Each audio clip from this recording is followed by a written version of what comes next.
সালামু আলাইকুম। জাস্ট দেখেন, ঢেউ খেলবে ভাই, ঢেউ, শুধু ঢেউ খেলবে।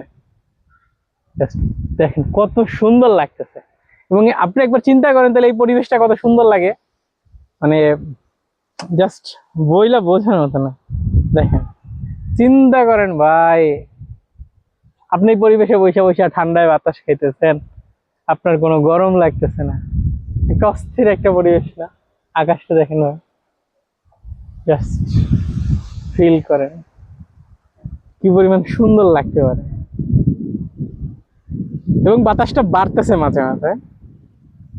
মানে গ্রামে আপনি এই টাইমটায় যে পরিমাণ নিঃশ্বাস নিতে পারবেন, যে পরিমাণ পিওর অক্সিজেন পাবেন, আমি কনফিউজ। এই যে ঢেউ খেলানো যে দেখবেন, ঠিক আছে, এই শান্তি, এই সৌন্দর্য আপনি কোনো ভিডিও কোথাও ঘুরতে গিয়ে পাবেন না ভাই। যতদিন আপনি গ্রামে আসবেন, শহুরে পরিবেশে এই শান্তি, এই মানে নির্মল বাতাস, সুন্দর, মানে কি বাতাস বলে ভাই, এত পরিমাণ যে ভালো লাগতেছে বাতাসটা। এবং ঝড় আসলেও আপনি ঝড়ে ভয় লাগবে, ঝড়ে ভালো লাগবে। আম যদি যেখানে আম হয়েছে, আম কদিন পর হবে, মানে বলে বোঝানোর পারে ভাই আপনার কি পরিমাণে ভালো লাগতেছে।